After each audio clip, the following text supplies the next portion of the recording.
Electoral bond मामले पर सुनवाई करते हुए सुप्रीम कोर्ट ने एक बार फिर स्टेट बैंक ऑफ इंडिया यानी कि एसबीआई को फटकार लगाई है और पूछा है कि इलेक्टोरल बॉन्ड से जुड़ी पूरी जानकारी क्यों साझा नहीं की गई। अब सुप्रीम कोर्ट ने इस मामले पर एसबीआई को डेडलाइन जारी कर दी है और कहा है कि आदेश का पूरा पालन करें और 21 मार्च शाम 5 बजे तक पूरी जानकारी दें। कोर्ट ने एसबीआई चेयरमैन से 21 मार्च तक एक हलफनामा दाखिल करने के लिए भी कहा है जिसमें पूरी जानकारी का खुलासा किया जाए और लिखा हो कि कुछ भी छिपाया नहीं गया है। सुप्रीम कोर्ट ने कहा कि चुनाव आयोग एसबीआई से जानकारी हासिल करने के बाद तुरंत अपनी वेबसाइट पर जानकारी साझा करे। एसबीआई की तरफ से हरीश साल्वे पेश हुए। सीजीआई ने उनसे पूछा कि हमने सभी जानकारी का खुलासा करने के लिए कहा था, इसमें बॉन्ड नंबर भी शामिल थे, लेकिन जानकारी अधूरी है। मामले में फिक्की और एसोचैम की ओर से वरिष्ठ वकील मुकुल रोहतगी भी पेश हुए। उन्होंने कहा कि मैं फिक्की एसोचैम की ओर से पेश हो रहा हूं। हमने एक आवेदन दायर किया है। हालांकि सीजीआई ने कहा है कि उन्हें ऐसा कोई आवेदन फिलहाल नहीं मिला है। सीजीआई उन्हें सुनने से इनकार करते हुए कहा है कि फैसला सुनाए जाने के बाद आप यहां आए हैं, अभी हम आपकी बात नहीं सुन सकते।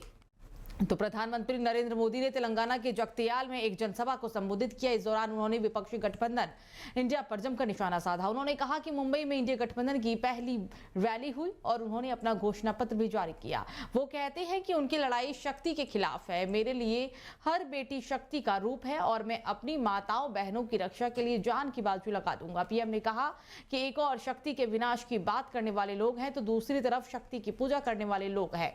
मुकाबला 4 जून को हो जाएगा कि कौन शक्ति का विनाश कर सकता है और कौन शक्ति का आशीर्वाद प्राप्त कर सकता है। इंडी गठबंधन ने अपने घोषणा पत्र में कहा है कि उनकी लड़ाई शक्ति के खिलाफ है। मेरे लिए हर मां, बेटी और बहन शक्ति का ही रूप है। मैं उनकी पूजा करता हूं। मैं विपक्ष को चुनौती देता हूं और उनकी चुनौती को स्वीकार भी करता हूं। उनके लिए मैं जान की बाजू लगा दूंगा।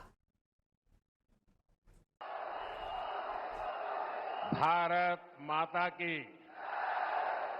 देखिए, मेरा कितना सौभाग्य है, मेरे सामने शक्ति स्वरूपा एक बेटी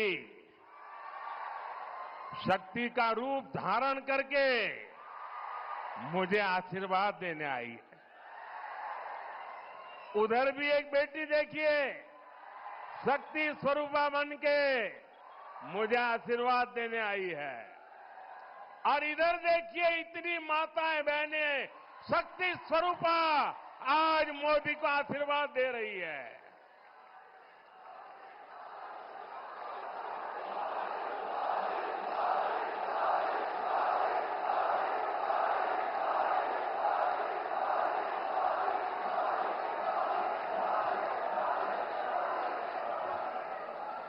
अभी कल मुंबई में इंडी अलायंस की रैली थी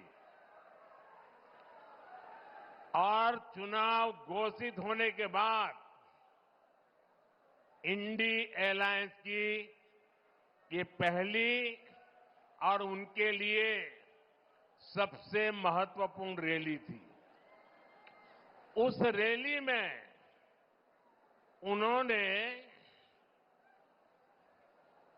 अपना घोषणा पत्र जाहिर किया और उनके पहले घोषणा पत्र का ऐलान क्या है? मुंबई के शिवाजी मैदान में जो छत्रपति शिवाजी महाराज कहते थे, जब एक औरत को उठा करके लाए तो उन्होंने कहा, काश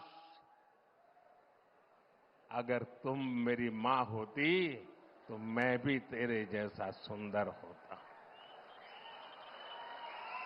ऐसा शिवाजी पार्क जहां से इंडी अलायंस ने अपनी घोषणा पत्र जाहिर किया और उन्होंने कहा है कि उनकी लड़ाई शक्ति के खिलाफ है। तो राष्ट्रीय राजधानी दिल्ली के रोहिणी स्थित अंबेडकर अस्पताल के बाहर भारी पुलिस बल तैनात किया गया है। मेडिकल कॉलेज के एक असिस्टेंट प्रोफेसर के खिलाफ आज सोमवार को कई सामाजिक संगठन विरोध जताएंगे। दरअसल असिस्टेंट प्रोफेसर पर 2 मेडिकल छात्राओं ने छेड़छाड़ का गंभीर आरोप लगाया है। सुरक्षा व्यवस्था को लेकर पुलिस की तरफ से मौके पर हर गतिविधि पर नजर रखी जा रही है।